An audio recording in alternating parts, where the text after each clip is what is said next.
Hey guys, this is Anita. Welcome back to my channel. Today's video is going to be my review of Tchaikovsky's upcoming novella and Put Away Childish Things. I received e-arc from NetGalley. Tchaikovsky is one of my favorite authors. I haven't read all his books. He writes like almost 3 books per year. I read his epic fantasy series Shadows of the Apt, his standalone Guns of the Dawn, and his novella August, and I loved all of them. August actually made my top 10 books in 2022, and Guns of the Dawn made my top 10 books in 2021. It was actually top 3. So when I saw this novella in NetGalley, I immediately requested for ARC. Thank you NetGalley and Rebellion Publishing for approving it. And Put Away Childish Things is Tchaikovsky's take on portal fantasy, and I adored it. We follow a 40-year-old struggling TV actor named Harry Bodie. He is working as a kids show presenter, but he wants to get into serious acting, so he decides to appear on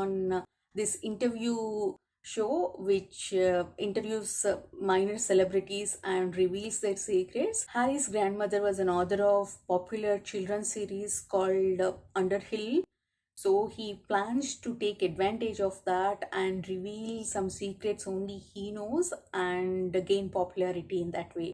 But that show host surprises him by revealing secrets even he doesn't know. It becomes a minor scandal, and he starts getting wrong kind of attention from cultists who are obsessed with this Underhill world, who wants to go to this Underhill world, to the researchers who wants Harry to test their wardrobes. Meanwhile, this Underhill world is decaying, so the denizens of that world got tired of waiting for someone to come and save them and start looking for help. I loved following Harry through all these unwanted meetings. Tchaikovsky chose humor to tell the story. I don't remember humor being prominent in his other works, but it is very prominent in the story. And he chose perfect character for that. Harry is snarky, cynical, no surprises there, being a struggling actor. There is a mental history in his family, so whenever he comes across something out of ordinary, he thinks he is going crazy. When he sees a magical creature from his childhood books, he thinks he's hallucinating it. Later, when he gets involved with cultists, he thinks that magical creature part was better. He keeps comparing all bad things happening in his life, and I found it funny. Because of that, even though he was in life and death situation, I laughed. I understand humor is subjective and not everyone finds it funny. That makes Harry unlikable character for some people. He isn't a typical hero who is brave and jumps at the chance of adventure. He's someone who goes to the corner and closes his eyes and thinks the danger will go away. He is nervous and his motivations are not always right. But I found him very realistic and his humor worked for me. There was this scene where someone asked him to check a wardrobe. He responds by saying, "That's not us. Those are different books. Please contact Leavis Estate. They would be happy to check your wardrobe." I loved that response, and it is consistent throughout the book, even in serious scenes. There was this scene where Harry finds himself between two sides. Denizens of Underhill divided into 2 groups. They disagree on what's next for Underhill. So one of those groups wants Harry to achieve their goals. So they start negotiating. Harry's thoughts were hilarious during that. He feels like a trophy. He doesn't want to feel that way, so that motivates him to talk and take active part in what happens next. His motivations aren't exactly heroic, but they made sense to me. When he decides to save Underhill, it was because he mattered in Underhill. People looked at him with hope, people respected him.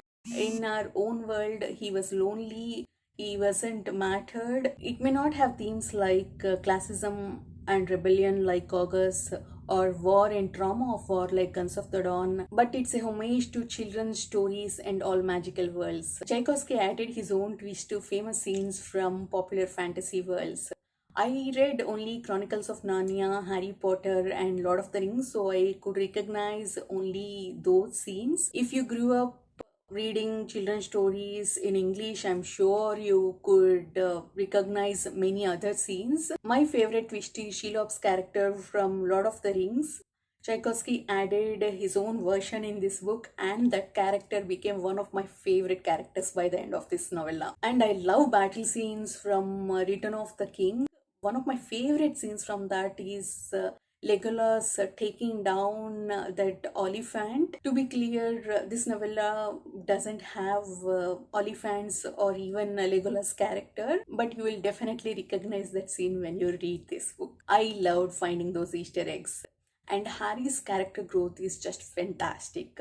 Initially, he did not want anything to do with Underhill and its denizens, but once he stepped in Underhill, if anyone criticizes it, he finds himself defending it. He realizes that it was his grandmother's legacy and he wants to protect it. He accepts his past and finds his voice. I adored Harry. He is definitely one of the most realistic characters and one of my favorite characters written by Tchaikovsky. If you have ever wondered what happens to all these magical creatures when magic leaves this world, read this novella. It's been long since I read Chronicles of Narnia, but I think magic was leaving at the end of the last book. I think Aslan was no more. Tchaikovsky came up with his own solution in this book. I found it very charming. It was instant 5 stars for me.